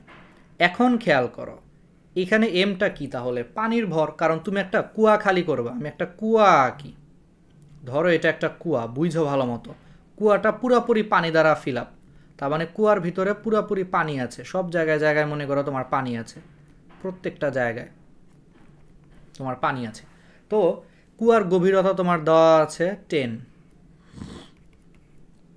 এখন কুয়ার ভিতরে তাহলে কুয়াটাকে যদি খালি করতে হয় তাহলে সম্পূর্ণ পানিকেই কি আমার উপরের দিকে তুলতে হবে, তাই না? তার মানে কুয়াটাকে যদি আমরা খালি করতে যাই তাহলে এই সম্পূর্ণ পানিকেই কি করতে হবে, উপরের দিকে তুলতে হবে। তাহলে এই সম্পূর্ণ পানিকে উপরের দিকে তোলার জন্য আমাদের এই পানির তাহলে ভর লাগবে। এখন এই পানির ভরটা আমরা কেমনে বের করব? খেয়াল করে দেখো, তোমরা কিন্তু 9-10 আরেকটা চ্যাপ্টার ছিল, চাপ নামে একটা চ্যাপ্টার আছে, পদার্থের অবস্থা ও চাপ, ওই চ্যাপ্টারে তোমরা পড়ে আসছো। বলো ঘনত্ব মানে কি, মনে আছে? ঘনত্ব মানে কিন্তু একটা সূত্র ছিল, rho is equal to M by V, মানে ঘনত্ব মানে হলো ভর বাই আয়তন। তাহলে এখান থেকে বলো কোনো কিছুর ভর এম ইজ ইকুয়াল টু কত, রো ভি, তার মানে কোনো কিছুর ভর হলো তোমার রো ইন্টু ভি। এখন রো হলো ঘনত্ব, তাহলে আমি কার ভর বের করব? পানির ভর বের করব, তাহলে রো হবে পানির ঘনত্ব। বলো এসআই পদ্ধতিতে পানির ঘনত্ব কত? 1000 কেজি পার মিটার কিউব। অবশ্যই মনে রাখবা যে এসআই পদ্ধতিতে পানির ঘনত্ব হলো 1000 কেজি পার মিটার কিউব। তাহলে এই রো এর মানটা এখানে 1000 হবে। আর ভি হলো আয়তন, ভি বলো কার আয়তন? পানির আয়তন। তাহলে তুমি যদি কুয়াটাকে খালি করো তোমার তো পুরা পানিটাকেই উপরের দিকে তুলতে হবে, তাহলে তোমার পানির আয়তন কার সমান হবে? কুয়ার সমান হবে, কারণ কুয়া ভর্তি তো তোমার পানি ছিল। তাহলে কুয়ার ভিতরে যতটুকু পানি আছে এই টোটাল পানির আয়তন এটা তো অ্যাকচুয়ালি কুয়ার আয়তনের সমান, তাই না? তার মানে কুয়ার আয়তনটা বের করতে হবে। বলো একটা কুয়া কি আকৃতির?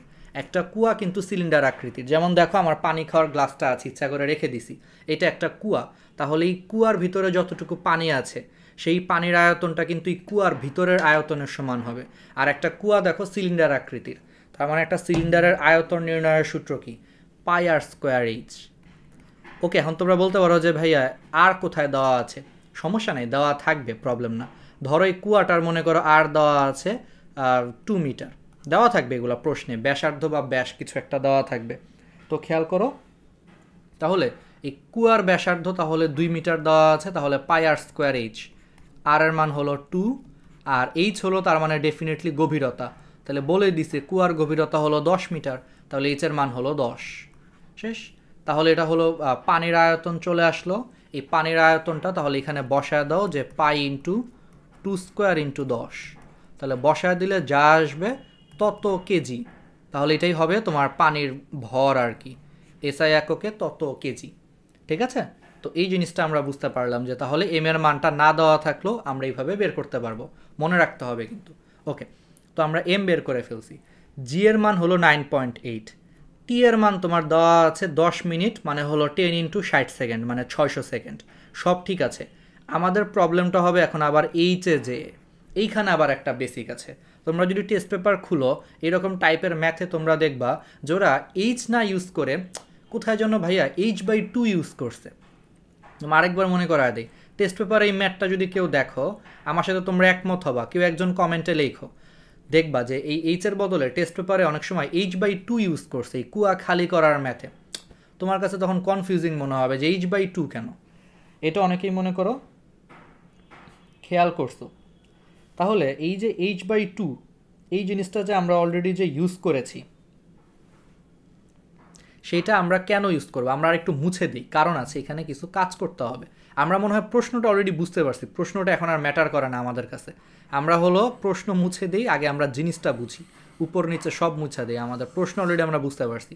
এখন আমার প্রশ্ন হলো এম এর মান আমরা বের করে ফেলছি, জি বের করে ফেলছি, এখন জাস্ট খালি আমাদের পি আউটপুট বের করতে গেলে, খেয়াল করো, পি আউটপুট বের করতে গেলে আমাদের হলো এম যেটা আমরা বের করে ফেলছি, জি যেটা আমরা জানি, আমরা এখন এইচ নিয়ে প্যারা নিতেছি, এইচটা বের করব, আর নিচে তো তোমার টি এর মান 10 মিনিট দেওয়া আছে, এটা আমরা বের করতে পারবো। এখন অনেক জায়গায় দেখবা হ্যাঁ এইচ ইউজ করে না, অনেক জায়গায় দেখবা এইরকম ম্যাথের ক্ষেত্রে h/2 ইউজ করে। কেন করে? ওকে, এইবার আসো, আমার আসল বেসিকটা এখন শুরু হবে।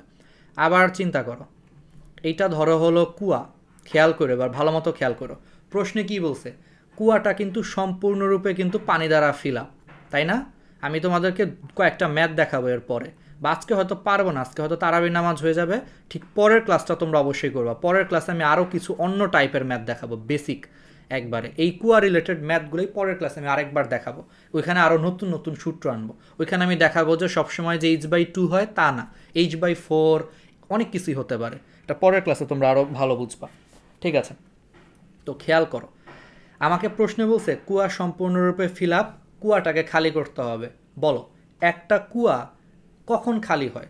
আমি যদি কুয়ার ভিতরে যত পানি আছে সবগুলো পানিকে বের করে নিয়ে আমি যদি কুয়ার মুখের কাছে নিয়ে আসতে পারি, খেয়াল করো, সবগুলো পানিকে বের করে নিয়ে আমি যদি পানিটাকে যদি কুয়ার মুখ বরাবর এই লেভেলে যদি নিয়ে আসতে পারি সবগুলো পানিকে, তাহলেই কিন্তু আমার নিচের কুয়াটা কিন্তু খালি হয়ে যাবে, তাই না? আমি এটা একটু রাবার দিয়ে বুঝাই। তাহলে খেয়াল করো, সবগুলা পানিকে যদি আমি হলো এইখান থেকে তুলে যদি কুয়ার মুখ বরাবর লেভেলে নিয়ে আসতে পারি, তাহলেই তো কুয়াটা খালি হয়ে যাবে। কারণ এখন আমি সবগুলা পানিকে হলো কুয়ার মুখ বরাবর নিয়ে আসছি, তার মানে দেখো কুয়াটা কিন্তু আলটিমেটলি আমার খালি হয়ে গেছে। এইটুকু কি বুঝতে পারছো? যে তার মানে যদি আমি কোনো একটা জাদু মন্ত্র বলে চালাকি করে কুয়ার ভিতরে যত পানি ছিল সেই সবগুলো পানিকে তুলে যদি আমি কুয়ার মুখ বরাবর লেভেলে নিয়ে আসতে পারি, তাহলেই কিন্তু আলটিমেটলি আমার ভিতরের কুয়াটা কি হয়ে গেছে? খালি হয়ে গেছে, ঠিক আছে? ওকে, তো এইটা যদি করতে হয় তাহলে এবার আমারে বলো, কুয়া তো ভাইয়া পুরাপুরি পানি দ্বারা ফিল আপ ছিল, তাই না? তাহলে কুয়া যদি পুরাপুরি পানি দ্বারা ফিল আপ থাকে, ভিতরে তো তাহলে পানির অসংখ্য স্তর আছে, তুমি কি তাহলে সবগুলো স্তরকে কি তোমার সেম উচ্চতায় তুলতে হবে? না, তার মানে সমস্ত পানিকে যদি কুয়ার মুখ বরাবর তুলতে হয় তাহলে সবচেয়ে উপরের যে পানি স্তম্ভ সেটা তো সরাসরি কুয়ার মুখ বরাবরই ছিল, তাহলে সবচেয়ে উপরের যে পানির লেয়ার, সেই উপরের লেয়ারকে কোনো সরাইতেই হবে না, কারণ উপরের পানির লেয়ারটা কুয়ার মুখ বরাবরই আছে। আর এই জায়গায় যে পানিটা আছে, কথার কথা, সেই পানিকে তাহলে কুয়ার মুখে তুলতে গেলে কতটুকু উচ্চতায় তুলতে হবে? এইটুকু উচ্চতায় তুলতে হবে। এই বরাবর যে পানিটা আছে তাকে কুয়ার মুখ বরাবর তুলতে গেলে এতটুকু উচ্চতায় তুলতে হবে। তাহলে বলো সবচেয়ে নিচের যে পানিটা আছে তাকে তাহলে কতটুকু উচ্চতায় তুলতে হবে? এই পুরা কুয়ার গভীরতার সমান উচ্চতায় তুলতে হবে। অর্থাৎ পুরা কুয়ার গভীরতা যদি এখন 10 আসে, তাহলে সবচেয়ে নিচের পানি স্তম্ভকে 10 মিটার উচ্চতায় তুলতে হবে। তাহলে এখন আমরা গড় করি, কারণ আমি তো বুঝতেই পারতেছি যে ভাইয়া প্রত্যেকটা পানি স্তম্ভকে সমান উচ্চতায় কিন্তু তুলতে হবে না। এখানে যে পানির যে লেয়ার তাকে ভাই এইটুকু তুললেই হবে, এখানে আবার যে পানির লেয়ার তাকে ভাইয়া এইটুকু তুলতে হবে, এখানে আবার যে পানির লেয়ার তাকে ভাইয়া আবার এইটুকু তুলতে হবে, আর সবচেয়ে উপরে আবার যেটা আছে সেটাকে ভাইয়া তুলতেই হবে না, সেটা তো সরাসরি ভাইয়া এই বরাবরই আছে। এই কারণে এটাকে কি করতে হবে? এখন গড় করতে হবে। তাহলে গড় করলে আমরা দুইটা স্তর নিয়ে গড় করব, একটা হলো সবচেয়ে উপরের স্তর, আর একটা হলো সবচেয়ে নিচের স্তর। ধরো কোনো একটা এলাকায় 10 জন মানুষ আছে, একজন মনে করো সবচেয়ে গরিব, আরেকজন মনে করো সবচেয়ে ধনী, আর বাকিগুলো মনে করো পর্যায়ক্রমে হলো ধনী থেকে গরিব হচ্ছে। তো তুমি যখন গড় করবা, তুমি কি সবগুলা মানুষকে নিয়ে গড় করবা? না, তুমি জিনিসটাকে ইজি করার জন্য কি করবা, যে সবচেয়ে ধনী মানুষের টাকা আর সবচেয়ে যে গরিব মানুষ আছে এই দুই মানুষের টাকারে যোগ করে তুমি বলবা যে আমি 2 দিয়ে ভাগ করে দেই, তাইলে আমার গড় চলে আসবে। এখানেও আমরা সেম কাজ করব। তার মানে সবচেয়ে উপরের পানি স্তম্ভকে তুলা লাগতেছে না, তার মানে ওর স্মরণ হবে 0, আর সবচেয়ে নিচের পানি স্তম্ভকে 10 মিটারই তুলতে হচ্ছে, ওর স্মরণ হবে 10। তাহলে 0কে 10-এর সাথে যোগ করে গড় করার জন্য আমরা 2 দিয়ে ভাগ করে দিব, কত চলে আসে? 5। এই 5কে ওরা আনছে কীভাবে, ওরা সূত্র অ্যাপ্লাই করছে যে h/2 বলছে এই 5কে, যেখানে এইচের মান হলো কুয়ার গভীরতা 10, দেখো মিলায় দেখো 10কে 2 দিয়ে ভাগ করলে 5 আসে কিনা। এই কারণে হলো ওরা এই সূত্রের এইচের বদলে ওরা এখানে নিয়ে আসছে h/2, কারণ আমি যখন কুয়া খালি করব প্রত্যেকটা পানিকে আমার 10 মিটার কিন্তু তোলা লাগতেছে না, প্রত্যেকটা পানিকে গড়ে কিন্তু আমার 5 মিটার তুললেই হচ্ছে, এটাকে ওরা সূত্র আকার h/2 বলছে। ক্লিয়ার? বাকিটা তো মনে হয় বুঝতে পারছো। আর বাকি টি এর মান হলো তোমার 10 মিনিট, মানে হলো 600 সেকেন্ড, ভাগ করে ফেলবা, পি আউট চলে আসবে।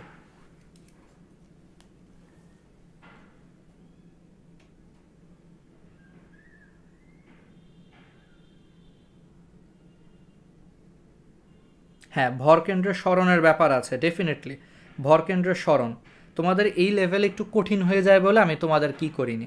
অনেকে বলতেছো কর্মদক্ষতা ভাইয়া 102.62, আমি ওটা হিসাব করে দিই না, ওটা আসতেই পারে, ঠিক আছে, ওইটা ধরো তাহলে 5 কিলোওয়াটের বদলে তোমরা 10 বানায় ফেলো, ওইটা তো ম্যাটার করে না, ম্যাটার করে আসলে এই জিনিসটা। তাহলে তোমরা বলো যে একবারে বেসিকটা ক্লিয়ার হয়ে গিয়েছে কিনা। একজন বলতেছো যে ভাইয়া কুয়া যেই পাইপ দিয়ে উঠাবে ওইটা তো পানির একদম নিচে থাকে। আচ্ছা, এটা তো তোমার জাস্ট ম্যাথ করার সময় তোমাকে চিন্তা করতে হবে, তুমি যদি অনেক বেশি রিয়েলিস্টিক চিন্তা করো তাহলে তো পসিবল না। কারণ রিয়েলিস্টিক চিন্তা করলে হলো যে তুমি কুয়ার সবগুলা পানিকে যদি তুমি কুয়ার মুখ বরাবর আনো, তারপরেও কুয়া খালি হবে না, কারণ এটার মুখ বরাবর আনার পর তো সেই পানিগুলা সে নিচেই পড়ে যাবে। তুমি যদি সবগুলা পানিরে তুইলা, বা ধরো আমার এই গ্লাসের পানি, এই গ্লাসের সবগুলা পানিকে যদি আমি গ্লাসের মুখ বরাবর আনি, তাইলে কি আমার খালি হবে না? তো মুখ বরাবর আনার পর যদি আমি ছেড়ে দেই আবার তো সেই গ্লাসেই পড়ে যাবে সবগুলা। তো এটা তো রিয়েলিস্টিক না, ম্যাথটা একটু আনরিয়েলিস্টিক, বাট বেসিকটা ঠিক আছে, আবার লজিকটা ঠিক আছে যে সবগুলো পানিকে যদি কোনোভাবে আমি কুয়ার মুখ বরাবর আনতে পারি তাহলেই কিন্তু আমার নিচের পুরাটা খালি হয়ে গেছে। আর এই মুখ বরাবর আনতে গেলে সব চুপরের যে পানির যে লেয়ার, মানে এখানে অনেকগুলো লেয়ার চিন্তা করবে, এটা একটা লেয়ার, এটা একটা লেয়ার, এরকম করে করে অনেকগুলো লেয়ার চিন্তা করো, তাহলে সব চুপরের পানি কিন্তু অলরেডি মুখ বরাবর আছে, যেহেতু কুয়া হলো পুরা ফিল আপ পানি দিয়ে, তাহলে সব চুপরের পানি যেহেতু মুখ বরাবর আছে ওটার কোনো স্মরণ ঘটাইতে হবে না, তার মানে ওর স্মরণ হলো 0।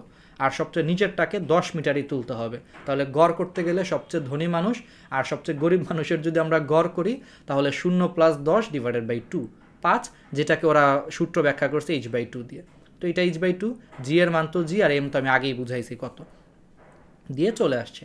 আজকের আসলে সময় নেই, নামাজের সময় হয়ে গেছে, বাট তোমরা যারা আজকের ক্লাসটা করতেছো তারা অবশ্যই কিন্তু পরের ক্লাসটাও করবা, কারণ পরের ক্লাসে আমি কুয়ার ম্যাথ দিয়ে আমি আমার মতো করে বানায় আরও 4-5টা সিচুয়েশন দিয়ে অঙ্ক করাবো, তোমাদেরকে প্র্যাকটিস করাবো। যদি এটা করতে পারো, এই সেম কুয়ার ম্যাথ এসএসসিতে তো আসেই, কলেজ ভর্তি পরীক্ষাতেও আসে, এই সেম জিনিসটা ইন্টারেও আসে, ইন্টারের অ্যাডমিশনেও আসে। তোমাদের ইন্টার অ্যাডমিশন পর্যন্ত আর এই টপিক্সটা আর কারো কাছে বোঝা লাগবে না, যদি আমার আজকের ক্লাসটা ঠিক মতো করছো, আর যদি জাস্ট পরের ক্লাসটা করো, ইনশাল্লাহ ইন্টার অ্যাডমিশন পর্যন্ত তোমাদের আর কোনো প্যারা নেই। একবারে ভার্সিটিতে উঠে যদি পড়তে চাও তখন পড়তে পারো এক্সট্রা, ঠিক আছে? অবশ্যই করবা, আর তোমরা কিন্তু শেয়ার করবা, ঠিক আছে? আর রিভিউ কিন্তু অবশ্যই দিবা, আমি আগেই বলে দিছি, কিন্তু প্রাইস কিন্তু সবার জন্যই থাকবে, আমিও সবাইকে দিতে চাই। ডেইলি একজন মানুষ প্রাইস পেলে সমস্যা, একটু রিভিউ দিবা।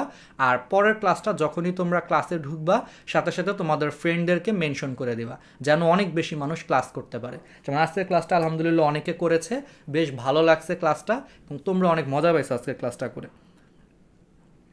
একজন বলতেছে h/4 কখন আসে, আমি সব এগুলো আগামী ক্লাসে বলবো। আমি তো বলেছি যে আগামী ক্লাসে আমি এটা নিয়ে আরও ডিটেলস আলোচনা করবো, একবারে সব সিচুয়েশন আমরা চিন্তা করব। আগামী ক্লাসে আমরা দেখব যে কুয়া সবসময় ফিল আপ থাকবে তা না, আগামী ক্লাসে আমরা একটা ম্যাথ করাবো যেখানে কুয়াটা হলো অর্ধপূর্ণ থাকবে। আগামী ক্লাসে আমি ম্যাথ করাবো যে কুয়াটা হলো তোমার পুরাপুরি ফিল আপ, বাট এবার আমি অর্ধেক খালি করব, তাহলে তখন কি হবে না হবে সব সিচুয়েশন আমি দেখাবো।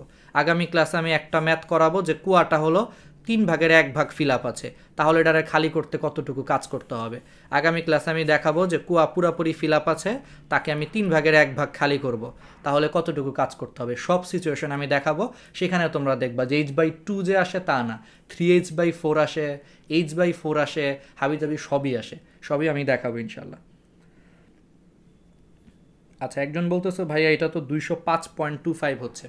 আচ্ছা, এটা তো আমি আসলে চিন্তা করে দিই নাই, তুমি ওই মোট প্রদত্ত ক্ষমতা যে 5 কিলোওয়াট দেওয়া ছিল তুমি এটারে 10-15 বানায় নাও, এটা তো ম্যাটার করে না।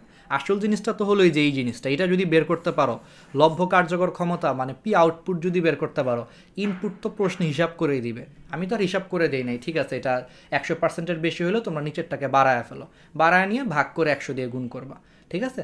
আসল জিনিস তো এটা বের করে, এটা বের করতে পারলে বাকিটা তো আমি ম্যাথ করি নাই আসলে, এই কারণে দিয়ে রাখছি। অ্যান্সার আমি জানি না, এটা অ্যান্সার কিছু একটা আসবে, ঠিক আছে, প্যারা নাই। অনেকে বলতেছো 205.25%, অনেকে বলতেছো, যে যাই বলুক, আশা করি এইটুকু মনে হয় তোমরা সবাই বুঝতে পারছো, ঠিক আছে। আর পরের ক্লাসে আমরা করব, আর পরের ক্লাসে আমি না হয় একটা কাজ করবো না, ক্যালকুলেটর নিয়ে আসবো, আমি নিজেও তোমাদের সাথে সাথে ক্যালকুলেট করব, তাহলে আর কোনো কনফিউশন থাকবে না।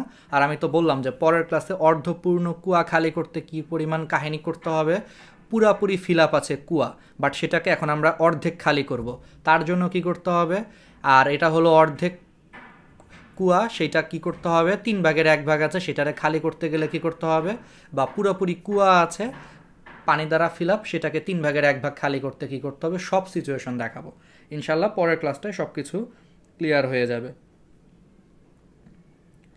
হ্যাঁ হ্যাঁ, কপিকল, আচ্ছা অনেকে বলতেছো কপিকলের ম্যাথ, ঠিক আছে, আমি কপিকলের ম্যাথটাও পরের ক্লাসে হলো বোনাস হিসেবে দেখায় দিব না, ঠিক আছে ইনশাল্লাহ। তাহলে আমাদের এই চ্যাপ্টারটা শেষ হয়ে যাবে, দেন আমরা হলো এমসিকিউ সলভ করব, তাহলে এই চ্যাপ্টারটা শেষ, আর সাথে তো এক্সাম থাকবেই। তাহলে তোমরা একটা কাজ করে আমার পেজে লাইক দিয়ে ফলো দিয়ে রাখো, যারা যারা গ্রুপে অ্যাড নেই, গ্রুপের লিঙ্ক দেওয়া আছে লাইভের উপরে, গ্রুপে অ্যাড হয়ে যাও। আর অবশ্যই পরের ক্লাসে এগুলো থাকবা, এগুলো আমরা দেখাবো, আর হলো আমাদের মেনশন করবা। আর আমাদের কিন্তু রেগুলার ফিজিক্স ক্লাস যে হয় তা না, আমাদের কিন্তু কেমিস্ট্রি ক্লাসও হয়। আমাদের ফিজিক্স ক্লাসের রুটিনটা আপাতত তোমরা জেনে রাখো, এসএসসিদের স্যাটারডে আর হলো ওয়েডনেসডে, মানে শনিবার আর হলো তোমার বুধবার, ঠিক সন্ধ্যা 7টা আমরা বলি, বাট শুরু করতে করতে ধরো 7:10 বেজে যায়, কারণ ইফতার করে একটু রেস্ট নেওয়া লাগে, একটু এদিক সেদিক থাকে। তো সোমবার এবং হলো শনিবার এবং বুধবার 7:10 হলো আমাদের ফিজিক্স ক্লাস থাকে। আর হলো এইচএসসিদের মনে হয় আরেকটা ক্লাস থাকে হলো তোমার কবে, আর হলো তোমাদের বৃহস্পতিবার আর হলো শুক্রবার, ঠিক আছে, বৃহস্পতিবার আর শুক্রবার হলো তোমাদের এসএসসিদের জৈব যৌগের ক্লাস থাকে, মানে খনিজ সম্পদ ও জীবাশ্ম, এটা কেমিস্ট্রি ক্লাস, এটা হলো বিকাল 3টায় থাকে, মঙ্গলবার এবং হলো শুক্রবার, ঠিক আছে, বিকাল 3টায় থাকে কেমিস্ট্রি ক্লাস। বাট এই গ্রুপে এই কেমিস্ট্রি ক্লাসগুলো করতে চাইলে আবার কাহিনী হইলো তোমাদেরকে, যে আমাদের গ্র্যাভিটি গ্রুপে 50 জন করে ফ্রেন্ড অ্যাড করবা, অ্যাড করে তার একটা স্ক্রিনশট যদি আমাদেরকে দিয়ে দাও, আমরা হলো এই গ্রুপে অ্যাড করে দিব। অলরেডি 500-র মতো, অলমোস্ট 500-র মতো ছেলে মেয়ে হলো ক্লাস করতেছে, আশা করি তোমরাও তোমাদের 50 জন করে ফ্রেন্ডকে ইনভাইট করে তার স্ক্রিনশট দিয়ে খনিজ সম্পদ ও জীবাশ্ম ক্লাসটা আমাদের সাথে করবা। আর আমি আজকে যেভাবে পড়ালাম ডিটেলসে, খনিজ সম্পদ ও জীবাশ্মও কিন্তু আমরা সেমভাবে পড়াচ্ছি ডিটেলসে, তো বুঝতেই পারতেছো যে ইনশাল্লাহ ক্লাসগুলো খুবই হেল্পফুল হবে। তো আশা করি তোমরা আমাদের কেমিস্ট্রি ক্লাসগুলোও করবা, ঠিক আছে, আমি সবই করাবো, ওকে, কোনো প্রবলেম নাই, আমি তোমাদেরকে বলবো। আচ্ছা, একজন বলতেছো ভাইয়া এম এর মান কিভাবে আসছে, এম তো বুঝতেই পারতেছো, ওই যে ঘনত্ব রো ইজ ইকুয়াল টু হলো এম বাই ভি, একটা সূত্র আছে তোমরা, তাহলে এখান থেকে এম ইজ ইকুয়াল টু কত, রো ইন্টু ভি। তাহলে এখন তুমি কার ভর বের করবা, পানির ভর বের করবা, তাহলে রো হলো ঘনত্ব, কার ঘনত্ব নিবা, পানির ঘনত্ব নিবা, তো পানির ঘনত্ব হলো 1000, তাহলে 1000 KG per metre cube, SI এককে, তাহলে 1000। আর ভি হলো আয়তন, কার আয়তন হবে, পানির আয়তন হবে। এখন খেয়াল করো, কুয়া যদি তোমার সম্পূর্ণরূপে পানি দ্বারা ফিল আপ থাকে, তাহলে সেই পানির আয়তন কুয়ার আয়তনের সমান হবে। এই কারণে আমরা তখন কুয়ার আয়তন বের করছি। কুয়া হলো একটা সিলিন্ডার আকৃতির, একটা সিলিন্ডারের আয়তন বের করার সূত্র πr²h, এটা দিয়ে হলো আমরা কুয়ার আয়তন বের করছি। আর যেহেতু কুয়াটা পুরোপুরি পানি দ্বারা ফিল আপ, তার মানে ভিতরে যতটুকু পানি আছে সেই পানির আয়তন কুয়ার আয়তনের সমান, তার মানে এটা হলো আমাদের ভি। পরে এই যেই মানটা এখানে বসায় দিছি, রো ইন্টু ভিতে এটা বসায় দিয়ে আমরা ভর বের করে ফেলছি, ঠিক আছে। তারপরেও যদি টুকটাক কনফিউশন থাকে, পরের ক্লাসে ইনশাল্লাহ সব ক্লিয়ার হয়ে যাবে। পরের ক্লাসে আমরা এই ম্যাথটাই, মানে এই টাইপের যত ম্যাথ আছে সবগুলা করব। ক্লিয়ার না হয়ে কোথাও যেতে পারবা না, ইনশাল্লাহ ক্লিয়ার হয়ে যাবে, ঠিক আছে। তাহলে তোমাদের সবাইকে হলো ধন্যবাদ, আমরা আবার ক্লাসগুলা করব। তো রুটিনটা আশা করি বুঝাইতে পারছি। কেমিস্ট্রি ক্লাসে জয়েন করার জন্য এখনই তোমরা একটা কাজ করো, 50 জন করে ফ্রেন্ডদেরকে মেনশন দিয়ে দাও, গ্রুপে মেনশন দিয়ে দাও, ইনশাল্লাহ আমরা হলো আমাদের মেনশন না, আমাদের গ্রুপে অ্যাড দিয়ে তার স্ক্রিনশট দাও, আমরা অ্যাড করে দিব, ঠিক আছে, তাহলে সবাই ভালো থাকো, সবাই সুস্থ থাকো।